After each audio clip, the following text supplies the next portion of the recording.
Guys, welcome to the program. My name is Jerry Miller. Thank you kindly for joining us. It's a pleasure to connect with you guys through this platform. Pizza and football undoubtedly on the brain today. Johnny Ornalis, welcome to the broadcast. So much to cover on the show. We will talk on the program a 245-unit project coming to High Street. We will talk on the show school board, Dr. Haas, and rebranding briefly. I'll let you know about the email I sent to the school board members and to Dr. Haas yesterday. We'll talk what is going on with the old guard in this community. And by old guard, the OG I'm referencing is not, well, I guess it is people. It's more brands that we love. I mean, just think about it off the top of your head. We have lost now Anna's Pizza. They're going to close later this year. Anna's. We posted the story of their closing and it went viral across the I Love CVille Network. I mean, absolutely viral.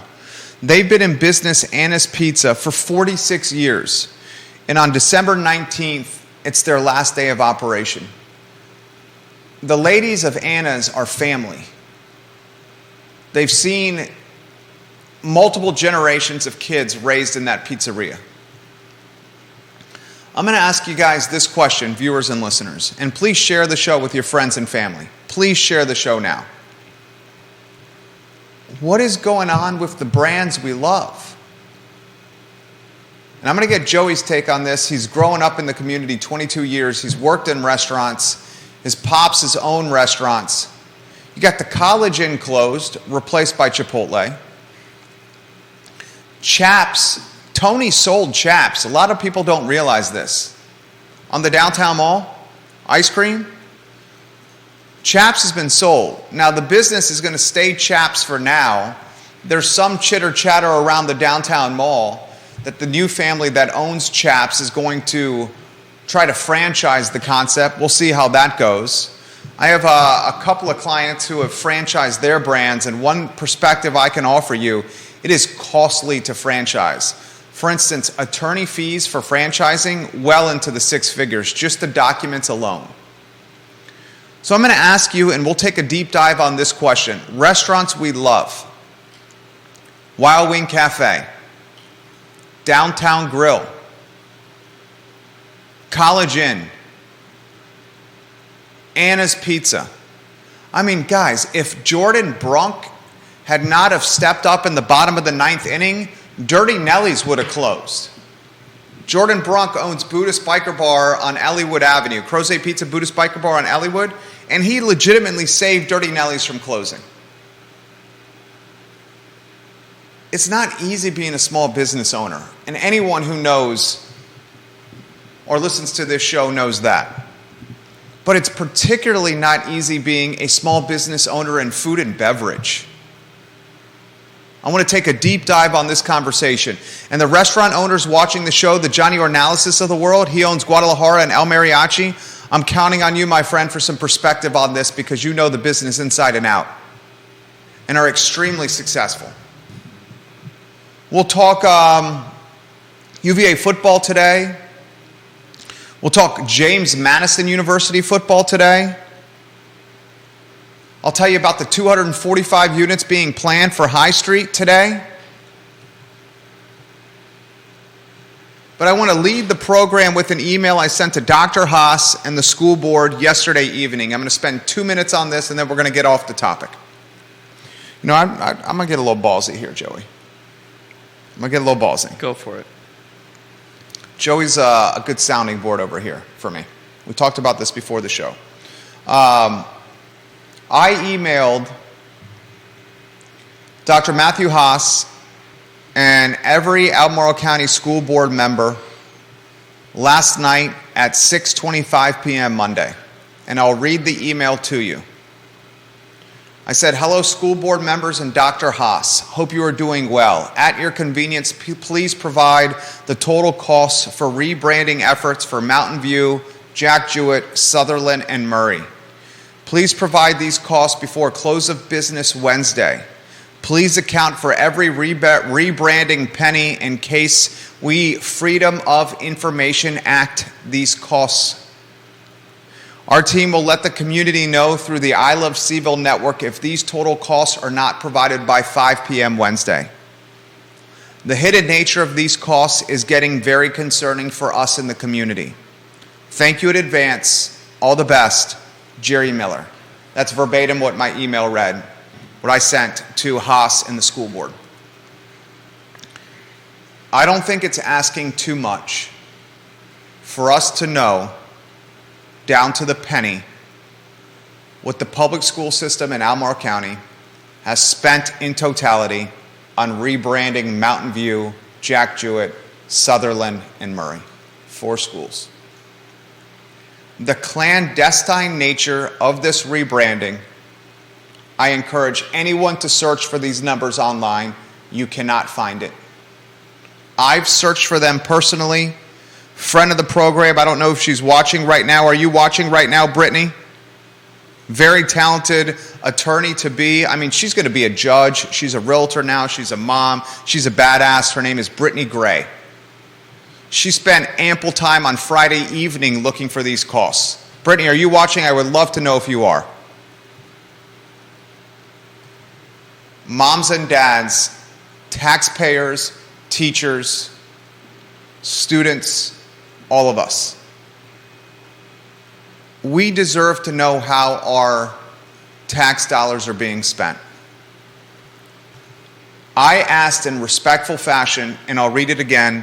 Hello, school board members and Dr. Haas. Hope you are doing well. At your convenience, please provide the total cost for rebranding efforts for Mountain View, Jack Jewett, Sutherland, and Murray. Please provide these costs before close of business Wednesday. Please account for every rebranding penny in case we FOIA. Our team will let the community know through the I Love CVille Network if these total costs are not provided by 5 p.m. on Wednesday. The hidden nature of these costs is concerning for everyone. Thank you in advance. All the best, Jerry. I'll give the school board a heads up, and Dr. Haas. We've had 2 attorneys offer to work on this pro bono on our behalf. They listen to the show, they watch the show, they appreciate the show, and appreciate the effort. I suggest viewers and listeners to pass this on to the school board and to Dr. Haas. 2 attorneys have offered to work pro bono on this on our behalf. All right, I promised you 2 minutes. I'm a man of my word. I'm going to go to the next topic. The next topic of the show is a development project coming along High Street by the Rivanna River. Sean Tubbs of Info CVille, Town Crier Productions, and his community engagement newsletter is the first to report on this. Is Sean Tubbs watching the program? Sean, are you watching right now? I would love to know if you're watching right now. Sean does amazing work. Donate and support Sean Tubbs. He is a talented journalist, and my fear is he may be one of the last ones standing in this market as we've become a news desert. Here's the story. 245 units are planned currently along the Rivanna River in a floodplain. Ay, mi madre. 7 acres of land near the river. Think High Street, right off High Street.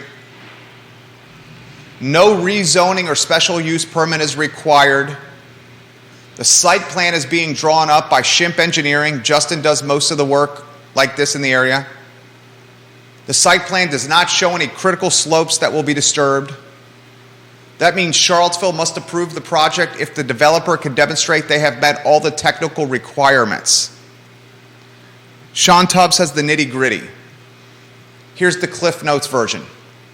245 units, right next to Free Bridge behind Cosner Brothers,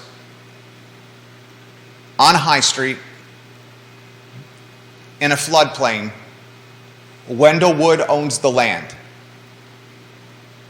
This can go by right. I'll give you a couple of other nitty-gritties from Sean Tubbs' story. The traffic count in the site plan estimates that the project will generate 1,334 vehicle trips per day. An additional 1,334 vehicle trips per day. Ay mi madre. On this talk show, like Neil Williamson, the president of the Free Enterprise Forum, who is watching the program, I am for housing everywhere for everyone. Everyone deserves a chance to have a house. And when you add additional rooftops, either for rent or for ownership, they should have a positive impact on keeping price points in check and making housing affordability possible for everyone. And right now, because of high interest rates, because of inflation, it's difficult to be a homeowner, especially if you're a millennial or younger and you're trying to buy a crib. The chances of you doing that are much smaller now than they were before COVID. Interest rates are higher, assessments are higher, disposable income is less because of inflation.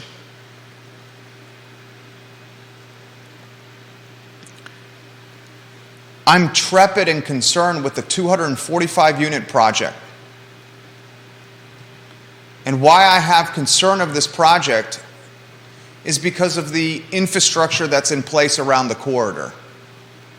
High Street is a cluster duck. Quack, quack, quack, quack. I said duck, Joey. You heard it. You did. It's a cluster duck. Have you tried driving on High Street? It's a hot mess. People are cutting through the Jack and Jill's parking lot as a shortcut to avoid traffic. What's even worse than the cluster duck, quack, quack, quack on High Street is the families that live in this area that are having to walk their children to school because there are not enough school buses. They're walking along High Street that does not even have consistent sidewalks. So here the community is considering 245 additional apartments, which will cause roughly 1,400 additional vehicle trips per day. And they're, what appears to me, taking a square peg, we need more housing, and putting it in a round hole. It doesn't work. And the round hole is the lack of infrastructure around the High Street corridor.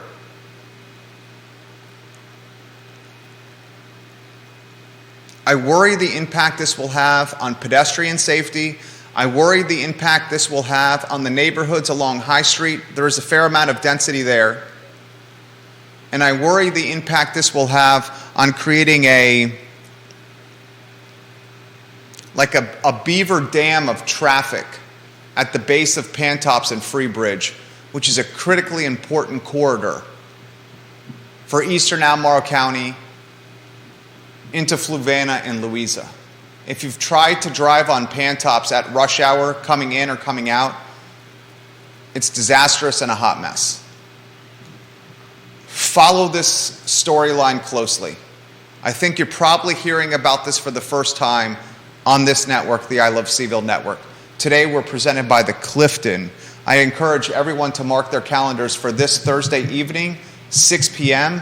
Gallatin Canyon is going to be playing at the Clifton live music. Drink specials and food specials. We will be there 6 p.m. at the Clifton.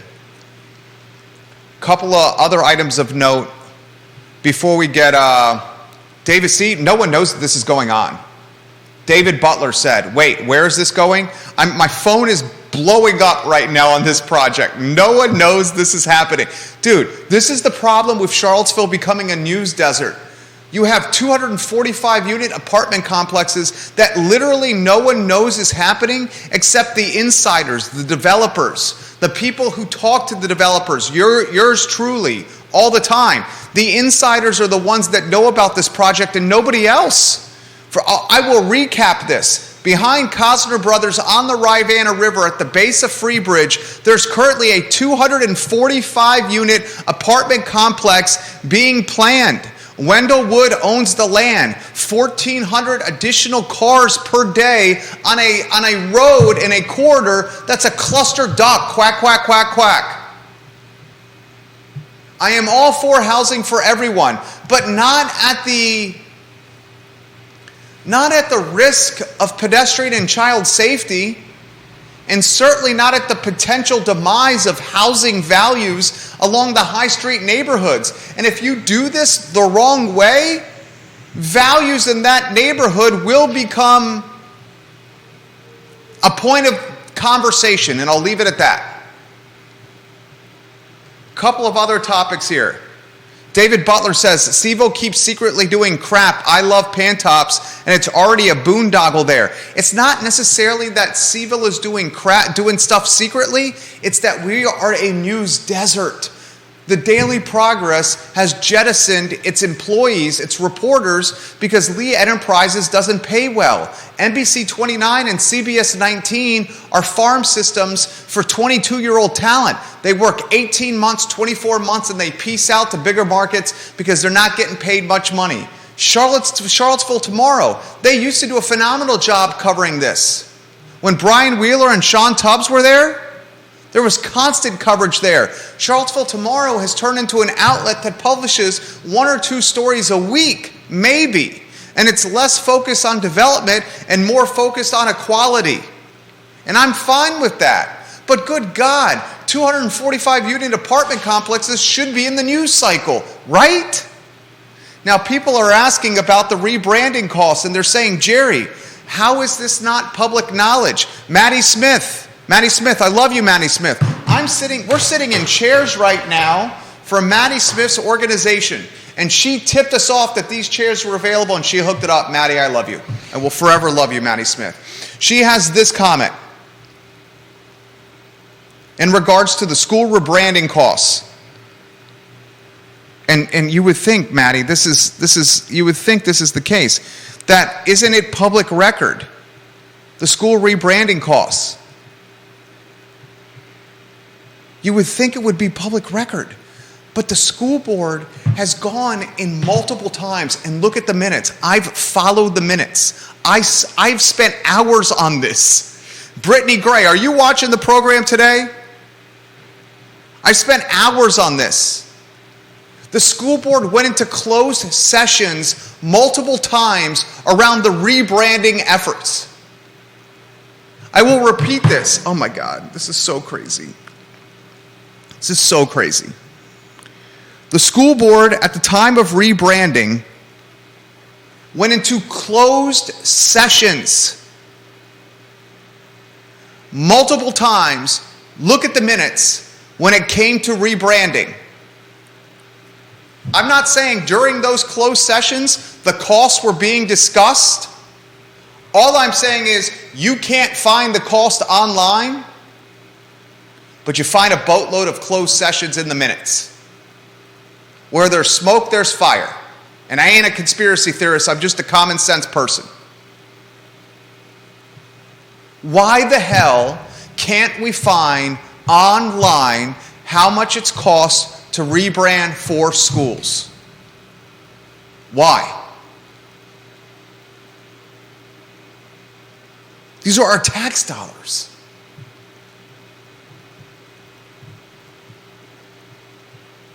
Ay, mi madre.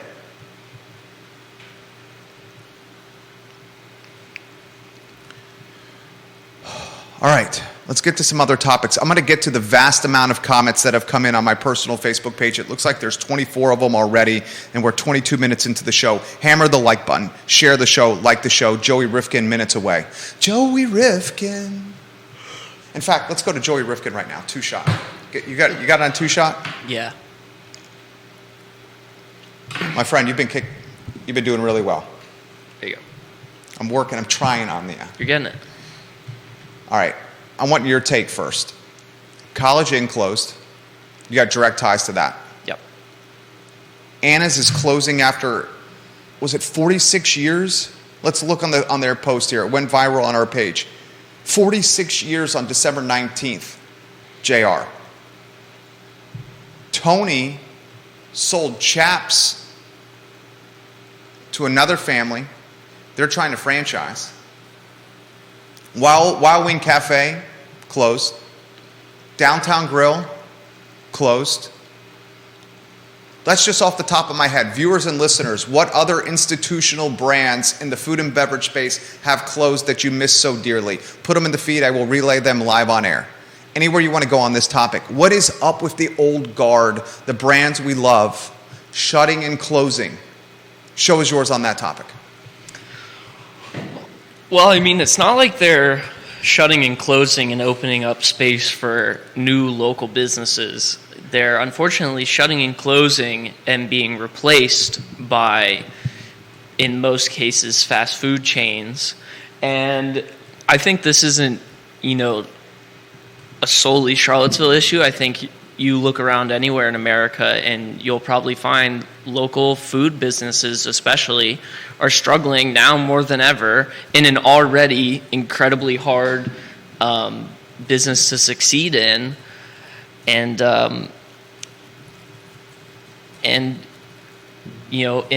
from what it seems like to me, you go to almost any little town off of the exit on a highway, you'll find the exact same restaurants, your Five Guys, your Popeyes, Burger King, like that kind of thing. And so I think that's just what we're seeing is, these small businesses can't afford, rent's probably a big part of it too. Charlottesville's getting increasingly more expensive, especially in the downtown area. How can we expect small businesses to pay those prices when a big company can come in and pay it and it's nothing to them? Well said. Joey Rifkin. Love the lower third on screen. That's the nameplate on screen. I absolutely love it. I believe your Pops is watching the program literally as we speak. Little John's was just put on the feed by Scott. Little John's, another institution. Who would have ever thought that Little John's on the UVA corner would have closed? Grayson is putting on the feed Michael's Bistro on the corner, closed. Yep. Danny O'Day puts Mangione's, closed. Let's talk the corner first. Jim Hingley, Almore Commonwealth's attorney. I love you, Jim Hingley. If you were here, I would give you a chest bump, a high five, and a fist bump. Just love Jim Hingley. He says Spud Nuts, which you and I talked about. That's another classic. institution. It's my favorite. Right? What was your favorite Spud Nut? The Cherry Star. The Cherry Star. Which was discontinued a few years before Tell me about closed. the Cherry Star. It's like an apple fritter, but like better. Cherry flavored. Kevin Yancey in Waynesboro is putting Dragon Lady on the feed. Another one that's closed. Let's talk the corner first. I've said on this program multiple times that the University of Virginia corner is basically owned by three people. Tip Top Terry, who you know, Hunter Craig, significant developer, also owns Bank of America building on the downtown mall, owns the Clock building where Waterbird Spirits is in, his son's business. Wow. Hunter Craig developed the property across from the Boar's Head Resort entrance where a lot of the Ivy Square Shopping Center tenants, Ivy Square Shopping Center got purchased by the University of Virginia, and a lot of those tenants are sprinting to Hunter's new shopping center across from the Boar's Head. So we'll get... Oh, that's that new one that they just finished? Across from the Boar's Head, yes sir. So we'll get direct, and Tiffany Seafood is another one that Yancey put in the feed. Downtown Grill, Wild Wing. Wild Wing, yeah. UVA corner, you have direct and intimate knowledge of the corner. Three people essentially own it. Tip Top Terry, Hunter Craig, and Litza Lambrinos. Three people. In fact, two of them are friends of mine. Fairly know Hunter. Tip Top Terry's my homie. Litza, we're tight on Facebook. When three people own an area, there's not much price point competition. Well, we're also talking about probably the most sought after area in terms of commercial space in the entire city. I would say that or Barracks Road. Barracks Road owned by Federal Realty, publicly traded company. But you make a very good point. The UVA corner, because there's such little real estate, you can make a very legitimate argument, more sought out than the downtown mall. You agree or disagree with that? I would agree, just because much less real estate than the downtown mall, and just, what I instantly think about is just the amount of kids. Of course, it's, that is not something you can rely on because it's seasonal. During the summer, it's pretty dead over there, but when the kids are in town, it's busy over there, and that's what you want. So. And you know firsthand. Mm-hmm. I'm there all the time. Tell us about what you were doing at the College Inn.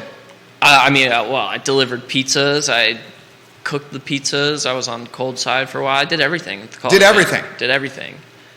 Besides, like, the accounting. So what the heck? What's happening there?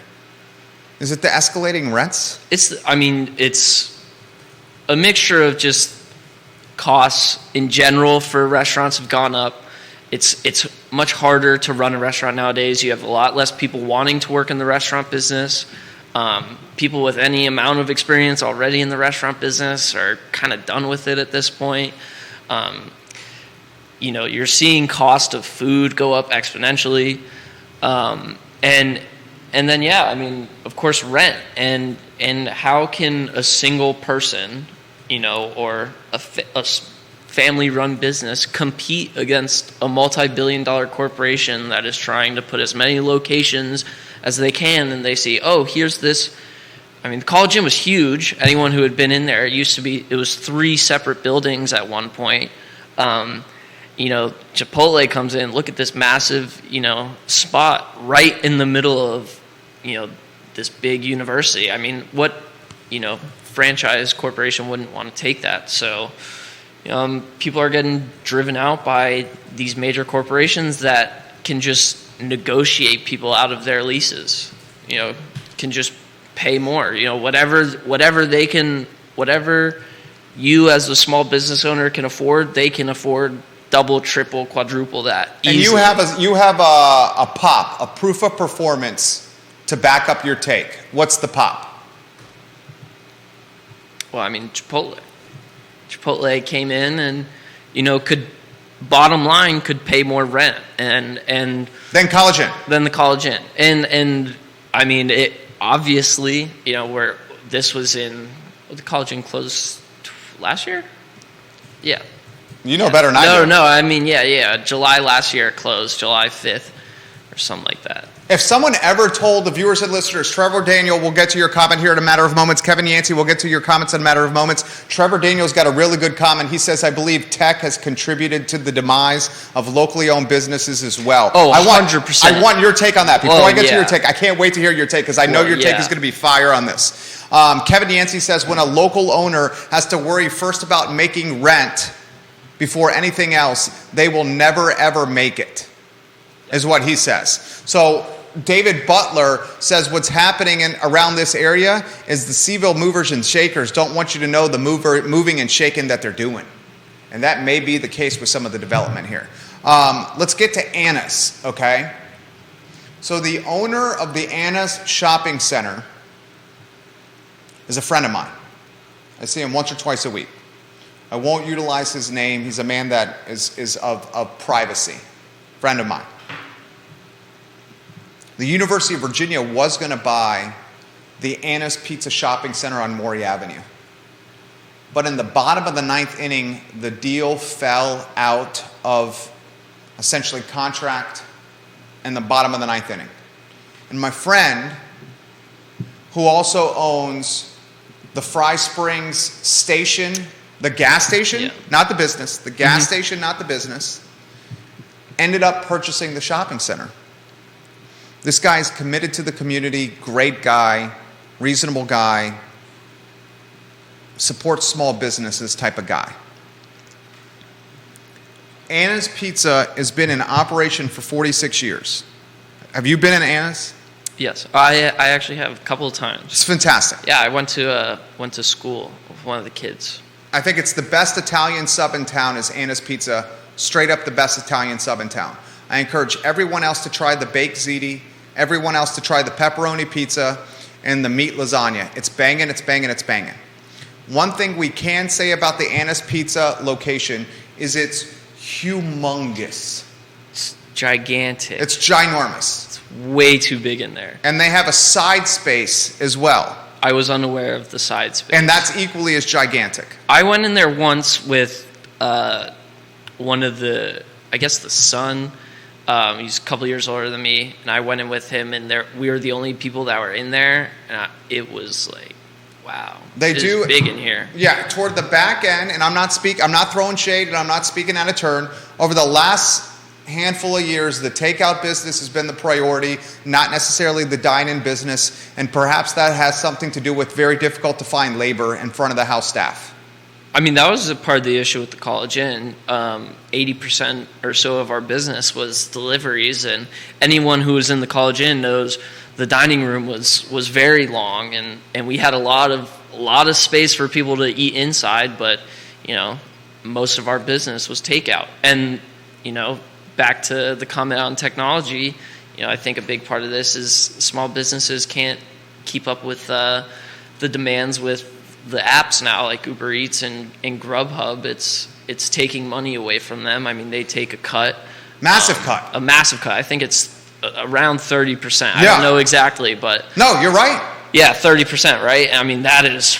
That's all the profit. You're losing a third of... I mean, that is essentially... That's the profit. That's exactly... I mean, the margins are so small in the restaurant business. 30% of the entire cost of something completely gone to somewhere else. That's...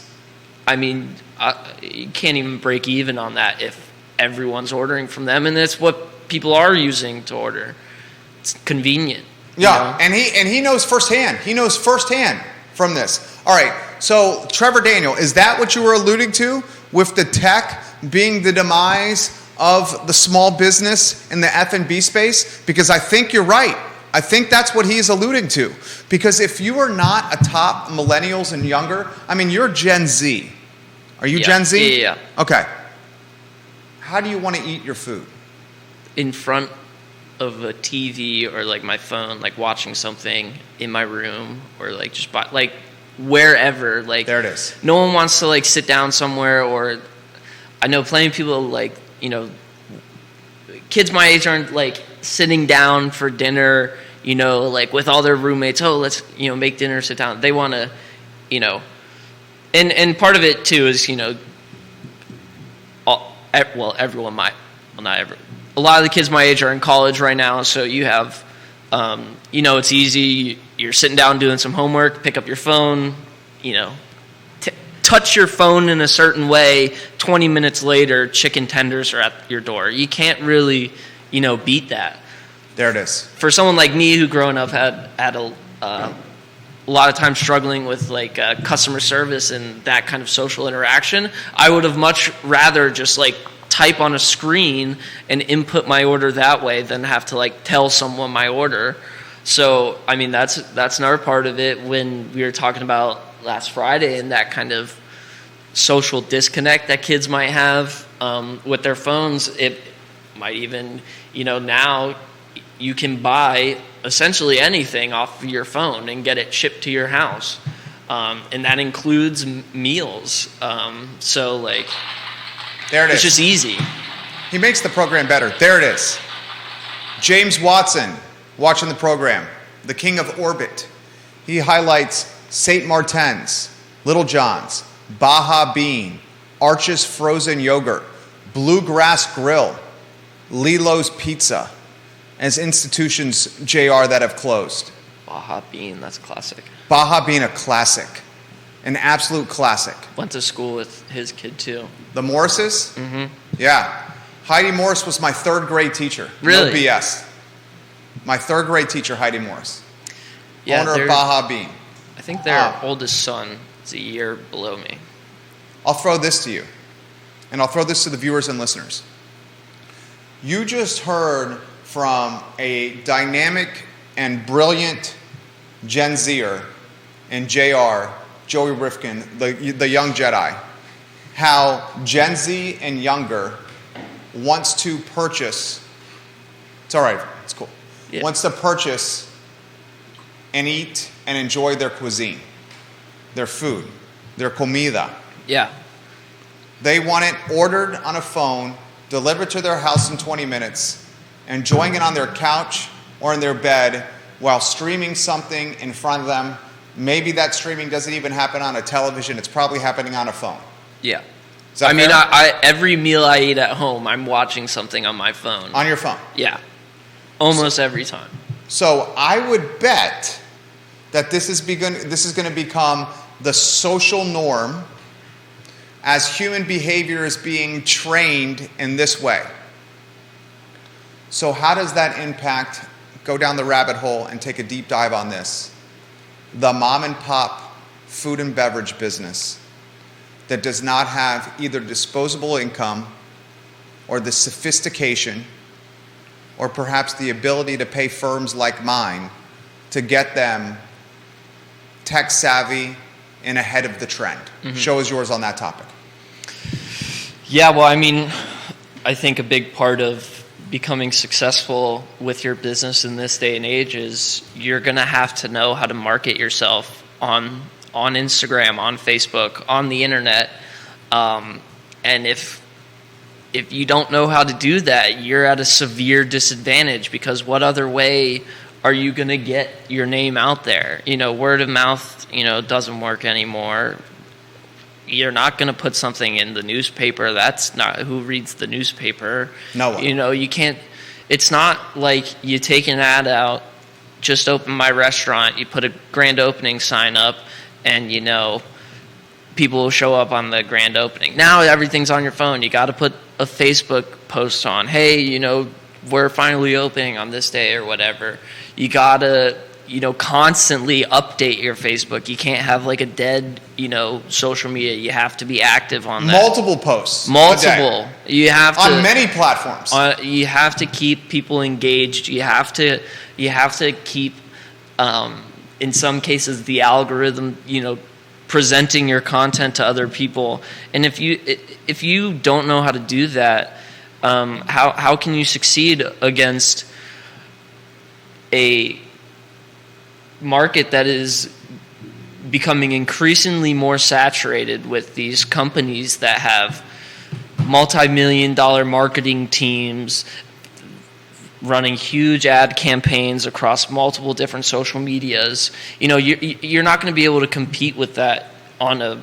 I don't even think you can compete with that on a basic understanding level. I mean, it's hard to compete against those guys in the marketing world. It's really hard. So, as a small business, people are going to have to find creative and inventive ways to really put themselves out there. I mean, you really need to find a way to get that traction to your restaurant.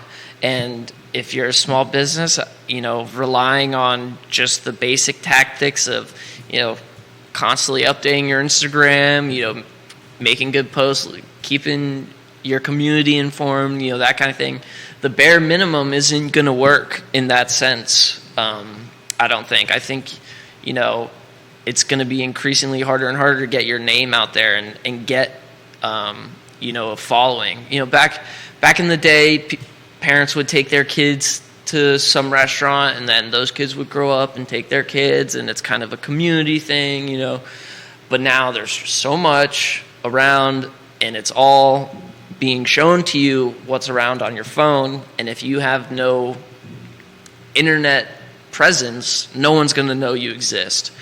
And what I'm just remembering of immediately, if anyone's ever seen Nathan For You, is the episode where he has a guy play Michael Richards, who is Kramer, leaves a fake tip of $10,000 at a restaurant so that the restaurant gets some news about how Kramer tipped someone $10,000. And in the end, it worked. So, I think people are going to have to start finding creative ways to get their name out there. I'm not saying get a fake celebrity to tip at your restaurant, but you're going to have to find different ways than just uploading pictures and videos.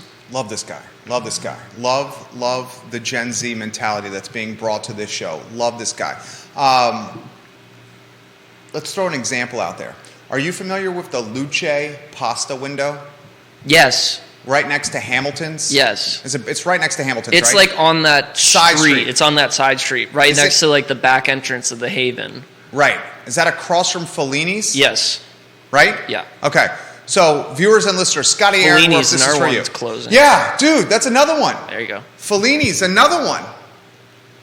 God, so how many have we thought of? A lot. I've lost count. Right?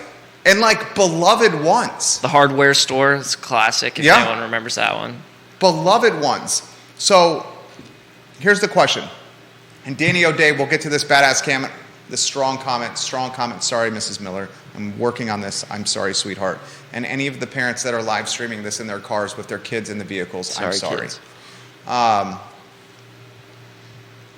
Really, I sincerely mean that. Luce is the brainchild of the owners of Bizou, the Space and Bang. One of the owners of Bizou, the Space and Bang, and someone help me here in the feed. One of the owners, his son launched Luce.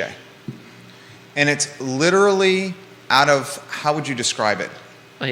Like a literally big a closet. Yeah. It's a big closet. Yeah. It's like 2 people can work there. Like maybe 2 people. Someone taking orders and someone doing the prep, right? Yeah. And there's another, I don't remember what it's called, but a very similar thing on the backside of the Jefferson. I don't remember what Cinema Taco? No. There's like another little shack thing. Yeah, can't believe I'm drawing a blank on this. Scotty Aaronworth, jump in here and help us out. It used to be the Crepe Place. Yeah. I can't remember. What is the Crepe Place called? I'll look it up. It's on the back of the Jefferson. It's on Water Street. I cannot believe I'm drawing a blank on this. The Faux Noodles. Julie Whitaker, I believe, is the owner of it. I can't believe I'm drawing a blank on this. I feel terrible about this. Scott Aaronworth says 3 people can work there. It used to be the Flat. That's right, Danny O'Day. Yes, thank you. But it's now, is it still the Flat? I have no idea what it is. What is it called now, It might not Danny? even be anything now. I don't know. Oh, yeah. Noodles. Vu Noodles. Curtis Shaver, owner, co-owner, Peloton Station, executive chef of Peloton Station. Fresh from a trip to Europe where he proposed to his beautiful girlfriend of many years, Julian, I love you. Curtis, I love you. Congratulations on your engagement. Curtis Shaver, off the market. Love you, Curtis Shaver. He says it's Vu Noodles. Awesome. Thank you. Congratulations, by the way.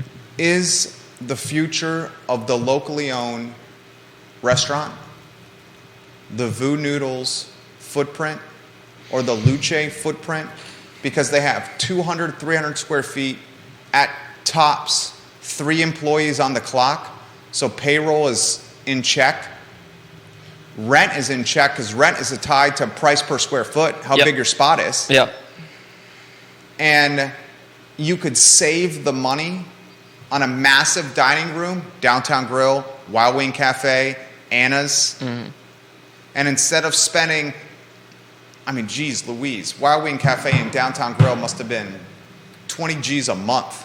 I love Ralph Sampson's Tap Room in Barracks Road, but Ralph Sampson's Tap Room in Barracks Road has the highest rent in the city of Charlottesville. Does anyone think that Ralph Sampson's Tap Room in Barracks Road is going to make it long term? I do not. I've heard their rent is sniffing 40 G's a month. That's insane. Yikes. That's insane. And as a result, they have to price menu items expensively to cover that. And when we go there and we see a steak and cheese is $19 or $18, we're like, what the hell is going on here? Eventually, it's just going to cause people to price out most of the community. Right, price the community out. So that's the topic, the point of the question. Is Luce the 300 square foot window that's to go only? You don't need front of the house staff. To go only. Vu Noodles, to go only. Take your food, leave our place, go sit on a bench, go sit on the curb, go sit in front of on your couch, leave. Is that the future of the locally owned business and the F&B? Well, I love that business model, and it's very similar to how McDonald's started. The original McDonald's was just a big circle building. You walked up to the front, the guy was like, what do you want? You get a burger, 15 cents, 30 seconds later, it's in your hand, you go and you sit down somewhere and eat your food. Did you watch The Founder with Michael Keaton? I did, yeah. Love that movie. Great movie. Right, even though he's kind of really a scumbag. Awful guy He's in the a movie. scumbag. Terrible guy. Yeah. What's Ray Kroc? Ray Kroc. Really bad person. Pretty much stole the concept. Stole the concept. Bamboozled the guys out of just a ridiculous amount of money, and completely stole their, everything. We digress. I mean, that was over 70 years ago now, and McDonald's is worse than ever. So we don't need to blame Ray Kroc for that. But so back to your question. I actually really like that. The only problem I have with it is I don't think you're going to be able to. There's just not much, I guess, like space. You have to create. These are going to have to be custom built, custom spec spaces. You aren't going to find. The thing about opening a restaurant is there are plenty of empty kitchens for sale that you can find. There are plenty of kitchens that are already stocked with equipment and everything's like ready to go. Granted, it's small and cost effective in that sense, but where there's just not enough, I don't think, of those. It's a very isolated thing, a tiny little shack. You're better off just running a food truck. But, how about this from the King of Redfields, Bobby Yarborough? King of Redfields, fantastic house next to him for sale right now. Redfield's a phenomenal community. That's where I previously lived. In keeping with the Uma's model, Uma's replaced Moe's on the downtown mall. Mm-hmm. He says they created a great food, and they built a cult-like following at the farmer's market, right, Bobby Yarborough? Uma's at the farmer's market with. They set up at the farmer's market? It was Mama Bird. Oh, okay. At the farmer's market. And then Mama Bird had this cult-like following at the farmer's market, and then they opened Uma's in the old Mono Loco space, Moe's downtown space.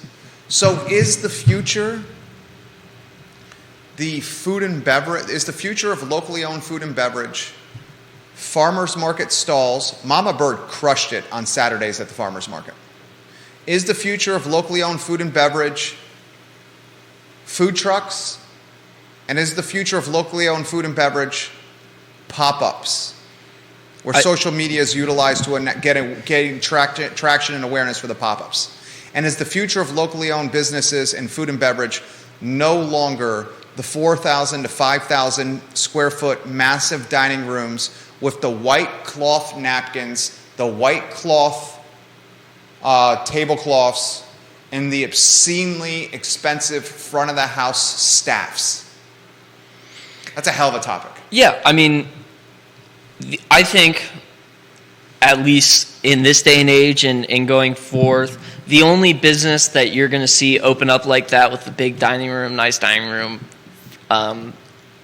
and doing something like that, any that's going to be successful is going to be opened by someone that is going to already have fairly deep pockets. That maybe it's a vanity play? Yeah, less of a, I'm trying to open this restaurant for myself because I want to be a restaurateur and let's do something for the community, and more as a business decision. Hey, here's this commercial space that's empty. Let's open a restaurant. Here's a restaurant space that's empty. Let's open a restaurant here because we can. That I think in terms of independent people who have worked their way to have some money saved up and they're finally ready to open their own business and they want to open in the food and beverage space, I think it's very smart to start small instead of starting big. A lot of people in the restaurant industry make the mistake of jumping straight in and very quickly start to accrue a lot of debt, and that can just put you in a really bad spot, obviously. But perfect example of this, of what he's talking about, and we helped launch the business. Commonwealth Sky Bar. Commonwealth Sky Bar in the downtown mall. Commonwealth Sky Bar in the downtown mall was general managed by Justin Butler. Someone tagged Justin Butler on the feed. He's now the general manager of Three Notch. In fact, I'm going to tag Justin Butler right now. Justin Butler and Aaron King, I'm tagging you right now. I love you guys. Enter publish. Aaron King, are you watching the program right now? Freaking love Aaron King. She's one of the head honchos at Feast in the Purple Building. Justin is the general manager of Three Notch. Love Justin Butler. When Commonwealth Sky Bar launched in the downtown mall, Alex George was the front man. Justin Butler and Kurt. Aaron, what was Kurt's last name? I'm doing a quick Facebook search on this. Man, getting old, you start forgetting stuff here. Kurt's last name was, help me out there, Kirk. With his last name, Aaron King. Kirk Smith. Kirk Smith, Justin Butler, and Aaron King, along with Alex George, were running Commonwealth Sky Bar. And Commonwealth Sky Bar was funded by deep pockets. Deep pockets. We at I Love CVille help drive business, brunch business to Commonwealth Sky Bar and gain awareness for happy hour specials. Matt Paulina was the bartender making sick drinks. Commonwealth Sky Bar was crushing it. Crushing it. Alex George was the shaking hands and kissing babies and talking the talk, walking the walk, going from table to table and making people feel special. Aaron King was crushing it with marketing and events. Justin Butler and Kirk were crushing it with the day-to-day operations. It was a badass operation. Matty P was doing great cocktails. They had these Bulgarian beauties on the rooftop. Beautiful ladies slinging drinks at the top of the rooftop where people would come and just socialize at the rooftop. It was a spot to be seen. This is right above Jack Brown's? Right above where Passiflora is now. Oh, okay. Closer to the pavilion side. Yes, yeah. Okay, yeah. Hunter Smith owns Passiflora now. Commonwealth Sky Bar was the spot. I remember. It was the spot. And guess what happened? Eventually, the money, which was vanity money, vanity play, with Sky Bar, the hose dried up. Yep. And then this sexy restaurant that had a boatload of labor and obscene food costs had to start running on its own. And cuts starting to happen. And then you start cutting your talent, your upper management. And next thing you know, you're being told to do more with less. And bing, bam, boom, Commonwealth Sky Bar shuts down. Someone explained this to me. The only Sky Bar F&B business in Charlottesville, Virginia could not survive. It was the only one at the time. You did not have Cork Hotel, or you did not have whatever the name is of the restaurant at the Graduate that's had multiple iterations and different kinds of themes. Mm-hmm. I mean, Graduate, can you pick a name and a brand and a menu theme and stick with it, please? I mean, you got like bipolar with your menu and your theme structure over there. But a Sky Bar in the downtown mall could not survive. How the hell is that possible? You got a sexy town with disposable income, students, beautiful people that want to be seen left and right, and a Sky Bar concept could not survive on the epicenter of dining in the downtown mall. Now you look at Passiflora, and I'm not throwing shade. I ain't throwing shade. I'm not throwing shade, Hunter. Get a little defensive with me from time to time, Hunter. Frankly, I don't even think about it, to be honest. You guys do. I could care less. Truly. There's plastic, I don't know what the hell those things are on the Sky Bar. On Passiflora, like these plastic protectors from the inclement weather. Taking the entire Sky Bar. Well, it's closed off now. Like it is? Yeah, I walked past it. Would you say that not yesterday, but pleasing? the other day? I mean, it wasn't like when I remember it being the Sky Bar. I remember I was significantly younger back then, but I remember walking past and being like, "What is going on up there with like all these people and all this loud music playing at night?" And I walked past it the other day, and you can't even see what's going on. So it's just kind of a stark contrast to what it used to be. It looks like well, I don't want to say anything, but Well, I mean, it's like a. They watch the show. Yeah, And you will start getting turned into memes on the program here. Just a heads up. I mean, I love that meme, by the way. I don't want to say. Well, I mean, I was just a little confused by what's the point of having an open air rooftop area if you're gonna confine it, close it off. Right? Does that not seem like common sense? Seems like common sense to me. Right. But to each their own. Are you going to pay $17? $17 for a cocktail to sit under a shanty roof? No. You didn't say that. I said it. You said that. I said that. You didn't say it. I think I'm going to be turned into a meme again here. I'm hopeful that it is. I very much enjoyed it. Are you going to spend $17 on a cocktail to sit under a shanty tent? No. I'm not. No. I mean, I'm not. Very hard to find me paying $17 for a cocktail anywhere, but yeah. I mean, because that's what they're asking. Okay, and he didn't say that, I said it. He didn't say it, I said it. The shade and the heat directed at me, not at the young Jedi. Okay, he didn't say it. I said it. Is the future the 300 to 400 square foot takeout window where Scott Airworth says 3 team members work at Luce that do very nice stuff and tell you to leave to enjoy your food? That might be the only way in today's inflationary time. I don't want to say only, but one of the strategic ways in today's inflationary time where disposable income is few and far between, that a local food and beverage business can survive. Danny O'Day says this, and there's so many comments coming in on my Facebook page. Currently, there's 83. I'm trying to get to as many of these as possible. Danny O'Day says this: I will say, as a zillennial, so he's between millennial and Gen Z. I love that word, zillennial. Interesting. Very Millennial. interesting. How old he is says, he? as a zillennial, I think he's like 28, 29. Okay.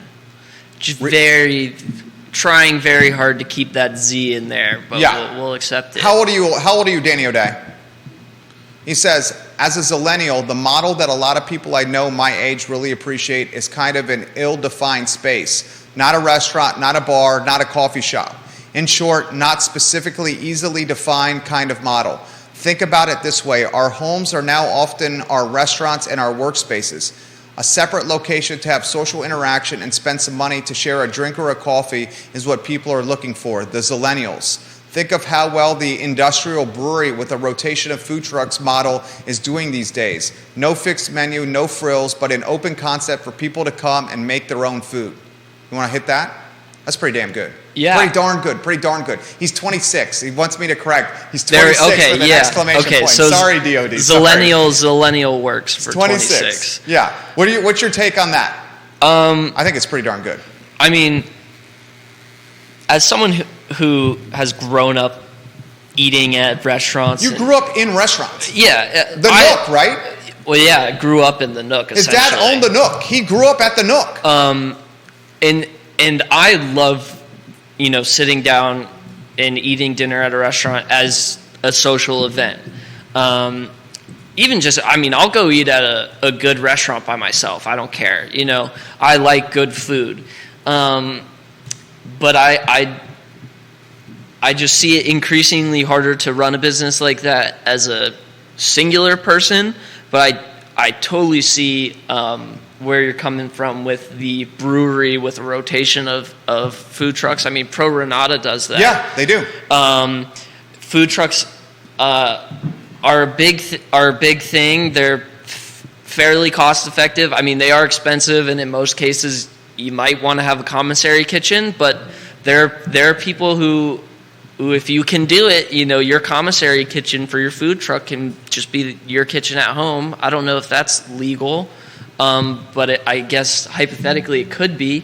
And on Pantops, there's that corner where Tacos Gomez is. Yeah. There's a new Cosner's own that. The rent for that corner. The Cosner brothers, Mr. Cosner owns that lot across the body shop. Yeah. He charges like $25 a day for those trucks to park there. So generous. Yeah. I don't want to interrupt you. I apologize. No, but I mean, that's great. That was exactly where I'm talking about, though. There's a new truck there. Some guy selling custom hot dogs there now. Yeah. The gourmet dogs. Build-A-Dog. Yeah. Yep. Which is the play on Build-A-Bear. Oh, yeah. And he does Build-A-Dog and build loaded fries. And they have Dippin' Dots. Yeah, that's right. He does. Dude, you are smart. Love this dude. He's smart. And where do you get a good hot dog these days? I mean, where can you find a good hot dog? Not here. You got Sam's and Crozet. That's sure. far. Okay, yeah, but I'm not driving to Crozet for a dog. Yeah. Where can you get a good gourmet hot dog in Charlottesville, Virginia? Nowhere. Well, I haven't had Build-A-Dog, so I won't rule them out. I haven't had Build-A-Dog either, so we're not throwing shade. We're not ruling them out. We just haven't had it. Exactly. Same with me. I have not had it. I completely say that as well. Do you have any beef with encased meat? I have no beef with encased meat. No. I like encased meat. I mean, one of my favorite hot dogs is a Maine red snapper. They're like bright red, but they snap when you bite into them. Like they have a really strong casing. The snap of the encased meat is crucial. The Maine red snappers, best hot dogs. They snap. It's got to be a loud snap. Oh, they're good. You got to look them up. You're a Seinfeld fan? I mean, as a member of the Jewish community, I am an honorary Seinfeld fan. What, is it too before your time? Yeah, I think it's a little bit too before my time. Oh, I'm a diehard Seinfeld fan. Freaking love Seinfeld. Multiple people are saying Jerry and Joey, Jack and Jill's has a killer foot long. Oh, Jack okay. and Jill's on High Street. I can't rule out Jack and Jill's. I totally forgot about them. Zanice owns Jack and Jill's. I know Zanice. Lives in my hood. Do you know Zanice? I know the kid Zanice. There's a son, Zanice. Okay, I know Zanice. See, there's a little Zanice generational Jr. gap. Zanice a little generational gap. Zanice was in my math class. Shout out to Zanice Bonos. Okay, Zanice, well. I know the dad. Yeah. I have a great story about negotiating a real estate transaction with Dr. Charles Hurt and Zanice at Jack and Jill's after hours while Zanice was chain smoking cigarettes and drinking the Greek. What is the Greek liquor? The Greek liquor that he drinks. Ouzo. He was drinking ouzo and chain-smoking cigarettes. Dr. Hurt was on one side of the booth. Zanice sitting next to Dr. Hurt. I was on the other side. We're negotiating the purchase of a piece of real estate by writing a number on a disheveled napkin, passing it back and forth, and sliding it from person to person. Dr. Hurt is the mediator there. Dr. Hurt has his tie at half-mast. He's got a disheveled blue blazer that's torn on and it's missing a gold button, a mustard stain on his tie, and he's sliding the napkin just watching as 28-year-old Jerry is negotiating with Zanice the Greek at Jack and Jill's while they're closed. He's chain smoking. I could barely breathe. There was a cloak of Greek cigarette smoke all over me, and he's pounding ouzo. And I'm like, Jesus, is this how real estate deals happen? But that's what happened. I got a conference call in 8 minutes. I want to take it right to the wire because young Jedi is absolutely on fuego right now. Fuego. Absolutely on fuego. And we got to talk pizzas. We got to somehow weave pizzas into the mix. Pizzas in Charlottesville. Food and beverage in Charlottesville. How you survive. Take Lampo. Okay, here's a great transition. We both love Lampo. And Scotty Aaronworth, this is for you. Lampo, they don't have a huge dining room. No. Don't have to have massive front of the house staff to cater to their team members. And they have a takeout operation at Ix. Mitch bought the Lampo building by Belmont Bridge that is now under remodeling or construction or whatever you want to call the Belmont Bridge product. I see the wheels turning. I'll get out of your way on Lampo. Best pizza in town? I mean... So you got to tread carefully here because you better throw some props over to you-know-who. No, I mean... Obviously... Historically, the best pizza in Charlottesville has always been the College Inn. I wasn't even alluding to that. I was alluding to an active business. Now I feel like I'm going to remember it and be really embarrassed that I'm... On the downtown mall? Like Christians... Oh no, Jen's gonna kill me. I don't. She's watching right now too. I'm pretty sure she is. Yeah, of course. Sal's an institution. They own their building. Side note, a long time ago, if anyone is a fan of Spike Lee, they showed Do the Right Thing at the Paramount, and Spike Lee came for the showing. I don't know if you've ever seen Do the Right Thing. No, I will watch it. But I trust your judgment. A main location in that movie is Sal's Pizza, and so I thought that was really funny. That's Sal's Cafe Italia. Well, yeah, exactly. Fantastic logo, Jen. You have a fantastic logo. They own their building. They pivoted and innovated during COVID with that fantastic alfresco bar setup. I need to sit there because I want to, I walk past there all the time and I want to sit down and get some because it looks so nice. You better be Papa Joe to it. Oh, yeah. Okay, you better be Papa Joe because that's his spot. I know, yeah. They have a tiny banging. kitchen in there, too. I mean, the kitchen is tremendously small. It's impressive how they can serve a menu that large from a kitchen that small. So delicious. And very good. Very good. Okay. So I think you dotted the I's and crossed the T's. So yeah, all right. Got that out of the way. Jen's not coming for me. Sal's has been mentioned. I think Lampa probably, in my opinion, it's fair to say it's the best pizza in Charlottesville just because I'm a sucker for Neapolitan-style wood-fired pizza like that. There was a place in Stonefield for a little bit called Medici that did pizza like that. Oh, yeah. They're kind of like a chain, but their pizzas were really good. Is Medici closed? Oh, yeah. They've been closed for a while now. Okay. I'm pretty sure. I know exactly what you're talking about. Yeah. I went there a lot. But it was like $30 for pizza there. Oof. And it's it's good, and they were decently sized pizzas, but it was expensive. $30? Some like that. I remember it being a little bit outrageous. I'm sure my dad remembers because I would get like a pepperoni and bacon pizza, and he would just freak out because it's like $3 for bacon. And you would eat it by yourself? Yeah, I could kill one by myself, no problem. And it's a $25 pie, at least. But you see what Lampo owns the building by the Belmont Bridge. Mitch bought it. They have a very small dining room, so they don't need a ton of front of the house staff. Well, and they have a bar. That's the big thing for me too. Is they move out. The one time I went there, I sat at the bar and got a pizza, and there was people drinking, and they were moving liquor, and anyone in the business knows, that's where you're making the money. So, fantastic margins on liquor. So, that's a big part of it. They have a small space. I imagine it's fairly affordable over there in a nice location that's easily accessible, and they're not hidden. It's not like, oh, where is Lampo? So yeah, they have a good setup there. Really good product, small business in terms of the size, and they can still cater to the amount of customers that they need to stay afloat. And I think the bar is doing great in there, and that's a big part of it. If you can sell alcohol in your food business, get that license and start selling it. It's gravy train.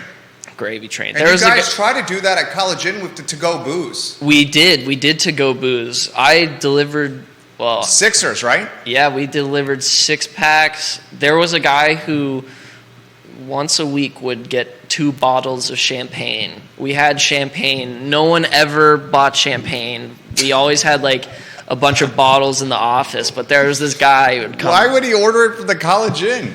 I don't know. And it was great for you. Great for us, but man, dude, you can go to a liquor store or the grocery store even. He would only get the champagne too. It's not like you get a cheesy bread and a bottle. It's I was whatever. There was a guy who was a regular. He would order at least 6 beers every time he ordered. And he was doing it at a high clip. Every day. Yeah. Every day. The Sixer for you, what was the cost on the Sixer? Do you remember off the top of your head? Oh, not at all. 7 Bs, and you were selling them for 15? Probably. You had to keystone it, right? Yeah, we definitely were making the most money off of the to-go alcohol was huge because once people could start ordering beers, they were doing it. Sucked for me though because I couldn't deliver them. Right. Because you were underage? I was underage. You couldn't deliver the booze underage? No. So it fell under the category.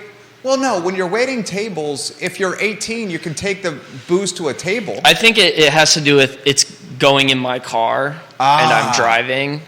And I didn't know that. I'm sure something. No one would care, but just to be safe. Yeah, you guys played it by the book. Yeah, no one ever let me take any. But there was a guy who would order at least 12 beers a day. He would order multiple times a day from the College Inn. Each time would order 5 to 6 beers and a Diet Coke.